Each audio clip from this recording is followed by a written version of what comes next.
Hello students, good morning to all of you. My dear students, today's teaching point is physical properties of metals and non-metals. आज का जो teaching point है वो metals और non metals के हम physical properties हम पढ़ेंगे। तो उसके फिजिकल प्रॉपर्टीज जो हैं वो यहाँ पे बताए गए हैं। First is malleability, second is ductility and third is conductivity and fourth is luster. Okay, let us start with malleability. आइए हम शुरुआत करते हैं कि malleability जो है वो क्या है। इसका हिंदी में बच्चों आघात वर्धनीयता होता है। ये क्या होता है देखिए, यहाँ पे लिखा हुआ है metals are malleable, कि जो metals होती हैं वो आघात वर्धनीय होती हैं। This means that metals can be beaten into thin sheets with a hammer. कि इसका मतलब मेलिएबल का मतलब ये होता है कि जो मेटल्स होती हैं लाइक जैसे एल्यूमिनियम है, आयरन है, सिल्वर है, गोल्ड है, यानी जो अदर मेटल्स हैं उनको हम हथौड़े की सहायता से पीट करके हम उनको थिन शीट्स में कन्वर्ट कर सकते हैं।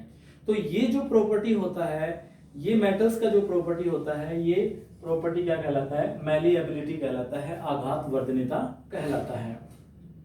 तो मेलिएबिलिटी का जो प्रॉपर्टीज है वो मेटल्स में पाया जाता है। जैसे आपने देखा होगा कि जैसे जो फंक्शन होता है, जैसे मैरिज फंक्शन है, आई मीन जो भी फंक्शन होता है उसके अंदर जो स्वीट्स होती हैं उनको डेकोरेट करने में भी सिल्वर फॉइल्स का यूज किया जाता है और फूड आइटम्स को रैपिंग करने में एल्यूमिनियम फॉइल्स का यूज किया जाता है। तो बच्चों ये जो फॉइल्स होती हैं ये मेलिएबिलिटी प्रॉपर्टीज की वजह से ही इनको थिन शीट्स में कन्वर्ट किया जाता है, ये इनको पतली शीट में बदला जाता है। तो ये मेलिएबिलिटी प्रॉपर्टी कारण ही संभव हो पाया है। ठीक है, तो मेलिएबिलिटी का जो प्रॉपर्टीज है वो मेटल्स में पाया जाता है, बट इसके कुछ एक्सेप्शंस भी हैं। ऑल मेटल्स को नहीं किया जा सकता। जैसे फॉर एग्जांपल मरकरी भी एक मेटल है, बट मरकरी को हम क्या नहीं कर सकते, उसको हम मेलिएबल नहीं कर सकते क्योंकि रूम टेम्परेचर पर लिक्विड स्टेट में पाई जाती है, तो उसको भी हम थिन शीट्स में कन्वर्ट नहीं कर सकते। इसका एक्सेप्शन जैसे सोडियम है, उसको भी हम थिन शीट्स में कन्वर्ट नहीं कर सकते। ठीक है, दूसरा है इसका साथ साथ में नॉन मेटल्स का भी चल रहा है। Non metals are not malleable, कि जो नॉन मेटल्स हैं वो मेलिएबल नहीं होती हैं, आई मीन उनको हथौड़े से पीट करके उनको हम थिन शीट्स में कन्वर्ट नहीं कर सकते। Non metals are brittle, brittle का मतलब ब्रेक इनटू थिन पीसेस, यानी छोटे छोटे टुकड़ों में टूट जाना। This means that non metals can not be beaten into thin sheets with a hammer. इसका मतलब ये हुआ कि उसको हथौड़े से पीट करके हम थिन शीट्स में नहीं बदल सकते। Non metals break into small pieces when hammered, जब इसको चोट की जाती है नॉन मेटल को तो ये छोटे छोटे टुकड़ों में टूट जाती है। फॉर एग्जांपल यहाँ पे लिखा हुआ carbon is a non metal, कि कार्बन एक क्या होती है? नॉन मेटल होती है। ठीक है, और जैसे कोल है, कोल का नेम आपने सुना होगा, कोल मींस कोयला होता है। ठीक है, कोयले को जब भी हम हैमर की हेल्प से बीटन करते हैं, इसको पीटते हैं, तो हम देखते हैं कि कोयला जो होता है वो छोटे छोटे टुकड़ों में टूट जाता है।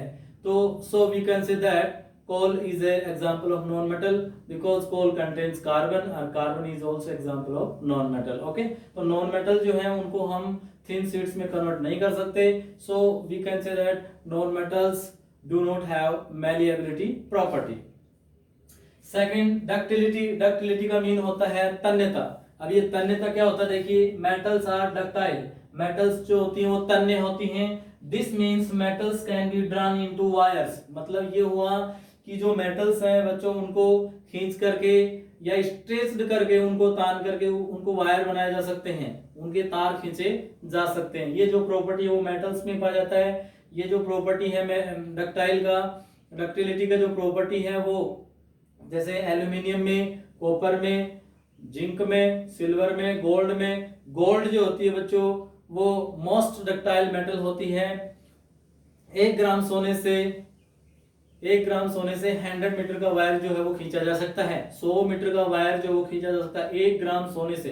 केवल 1 ग्राम गोल्ड से 100 मीटर की डिस्टेंस का या लेंथ का हम वायर जो है वो ड्रॉ कर सकते हैं, खींच सकते हैं। So we can say that gold is a most ductile metal. तो जैसे हमने देखा होगा कि हमारे घर में भी जो इलेक्ट्रिसिटी की सप्लाई होती है वो भी वायर्स के थ्रू होती है, तो वायर जो है वो डक्टिलिटी प्रॉपर्टी के कारण ही बन पाते हैं। एग्जाम्पल में एल्यूमिनियम है, कॉपर है, आयरन है, etc etcetera.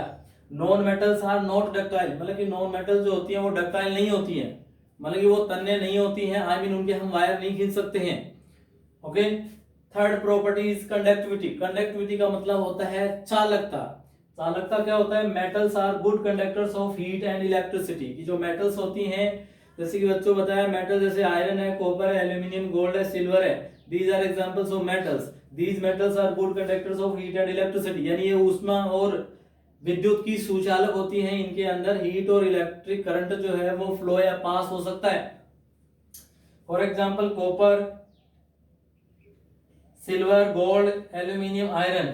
Non metals are poor conductors of heat and electricity. और नॉन मेटल्स जो होती हैं, जैसे फास्फोरस है, सल्फर है, कार्बन है, ये जो मेटल्स हैं ये poor conductors of heat and electricity होती हैं, यानी विद्युत और ऊष्मा की कुचालक होती हैं।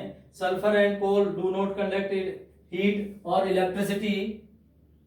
कि सल्फर और कोयला जो है वो हीट और इलेक्ट्रिसिटी को कंडक्ट नहीं कर सकते। हाउएवर, फिर भी सम एक्सेप्शंस, कुछ अपवाद है बच्चों। A form of the carbon element diamond is a non-metal which is good conductor of heat। तो कह रहा है कि जैसे कार्बन का एक रूप होता है डायमंड। डायमंड जो है, diamond is a form of carbon.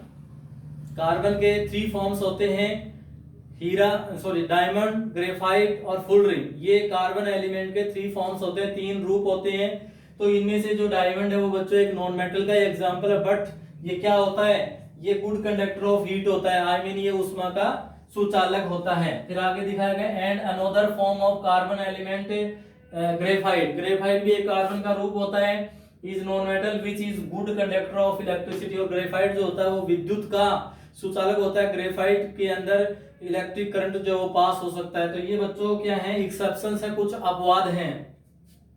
नीचे लिखा हुआ लस्टर, जो आपको बहुत ही बारीक लेटर्स में दिखाई दे रहा होगा, लेकिन मैं आपको यहाँ पे एक्सप्लेन करने की कोशिश कर रहा हूँ। लस्टर मीन्स होता है चमक। मेटल्स आर लस्टर्स, की जो धातुएं होती हैं वो चमकदार होती हैं। This means metals have a shiny appearance. इसका मतलब ये हुआ कि जो मेटल्स होती हैं उनके अंदर एक शाइनी अपीयरेंस पाई जाती है, एक चमकदार दिखावट पाई जाती है, वो चमकदार हमें दिखाई देती हैं। For example gold and silver are used for making jewellery. कि जो गोल्ड और सिल्वर मेटल है उनका यूज गहने बनाने में, आभूषण बनाने में किया जाता है। Because they have bright and shiny, क्योंकि वो चमकीली और चमकदार होती है, इसलिए इनका यूज ज्वेलरी बनाने में किया जाता है और डेकोरेशन में किया जाता है। नीचे लिखा हुआ नॉन मेटल्स आर नॉट लस्टर्स। की जो नॉन मेटल्स होती हैं वो चमकदार नहीं होती हैं। दे आर डल, वो मंद होती हैं या क्षीण होती हैं, उनके अंदर शाइनी अपीयरेंस नहीं होती है। This means metals are not shiny, they are dull in appearance. इसका मतलब ये हुआ कि जो नॉन मेटल्स होती हैं वो दिखाई देने में मंद होती हैं, वो चमकीली नहीं दिखाई देती हैं। लेकिन इसके एग्जांपल जैसे सल्फर एंड फॉस्फोरस, सल्फर और फॉस्फोरस जो है वो उनमें लस्टर का जो प्रॉपर्टी वो नहीं पाया जाता है। बट इसका एक एक्सेप्शंस भी है। जैसे बच्चों आपने आयोडीन का नेम सुना होगा। आयोडीन एक नॉन मेटल होती है, बट ये चमकदार होती है, शाइनी अपीयरेंस की होती है, ये मतलब कि चमकदार दिखाई देती है। तो बच्चों ये आज मैंने 4 प्रॉपर्टीज आपको बताई गई, 4 फिजिकल प्रॉपर्टीज बताई हैं आपको। मैलिएबिलिटी, डक्टिलिटी, कंडक्टिविटी और लस्टर। ये आपको इनको ध्यान से देखना है और याद करना है। रिमेनिंग जो फिजिकल प्रॉपर्टीज हैं उनके बारे में हम कल डिस्कस करेंगे। 3 फिजिकल प्रॉपर्टी और रिमेनिंग है, उनका हम कल डिस्कस करेंगे। आज जो पढ़ा है इसको आप ध्यान से इस वीडियो को देखिए और इसके बेस पे जो क्वेश्चन बनेंगे मैं आपको दूंगा और वो आपको सॉल्व करने हैं। Thank you.